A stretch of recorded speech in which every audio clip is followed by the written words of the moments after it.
আজকে চলে আসলাম দারুণ একটা রেসিপি শেয়ার করতে। এত মজা এই রেসিপিটা যা বলার মতো না। খেয়ে তো আমি পুরোই পাগল হয়ে গিয়েছি, এত টেস্টি। সো আপনাদের সাথেও এটা শেয়ার করব। সো হ্যালো এভরিওয়ান, আসসালামু আলাইকুম। কেমন আছেন সবাই? আমার নতুন একটা ভ্লগে আপনাদের স্বাগতম। তো সকালে কি খেয়েছি না খেয়েছি সেটাও একটু জানাই।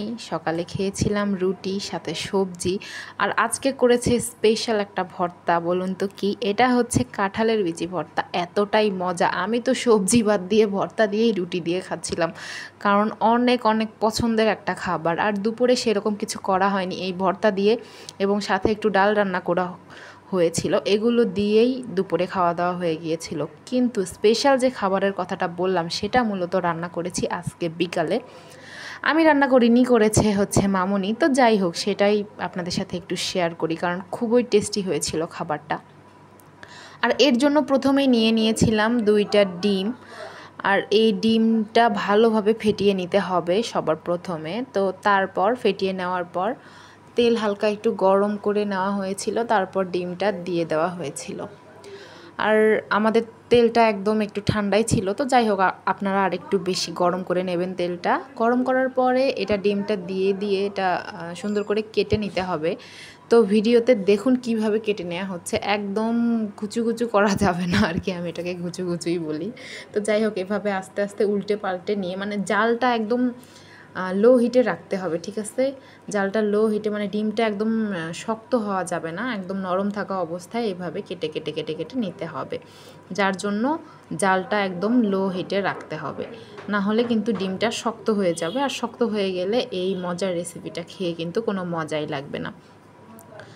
তারপরে এই ডিমটা সুন্দর করে একটা হাফ প্লেটে তুলে রাখা হয়েছিল। তারপর এখানে পেঁয়াজ কুচি করে নেওয়া হয়েছিল, আর সাথে দেওয়া হয়েছিল রসুন কুচি। তো পেঁয়াজ কুচি রসুন কুচি সুন্দর করে তেলে ভেজে নেওয়া হয়েছিল। এটা একটু ভালোভাবে ভাজা হয়ে গেলে এখানে দিয়ে দেওয়া হয়েছিল পরিমাণ মতো লবণ, সাথে দেওয়া হয়েছিল হলুদ। তারপর এটা খুব ভালোভাবে নাড়াচাড়া করে ভেজে নিতে হবে কিছুক্ষণ। একটু পাঁচফোড়নের গুঁড়াও দিয়ে দেওয়া হয়েছিল। তারপর দিয়ে দিয়েছিলাম দুধ। এটা মূলত দুধ দিয়েই রান্না করতে হবে, কোনো রকম কোনো পানি ব্যবহার করা হয়নি, শুধুমাত্র দুধ দিয়েই রান্না করা হয়েছিল। তো যাই হোক, এখানে প্রায় আমি 1 পোয়া পরিমাণ দুধ দিয়েছি, মানে 250 গ্রাম। তারপর এখানে মরিচের গুঁড়া দিয়ে দেওয়া হয়েছিল। চাইলে শুকনো মরিচটা ভেজে সুন্দর করে টেলে নিয়েও দেওয়া যেতে পারে। তো তারপর এখানে ম্যাগি মশলা দিয়ে দিয়েছিলাম 1 প্যাকেট মতো। তারপর এটা একটু ভালোভাবে সুন্দর করে কষিয়ে নিচ্ছিলাম। এটা ভালোভাবে কষানো হয়ে গেলে তারপর দিয়ে দিচ্ছিলাম ভেজে রাখা ডিমগুলো।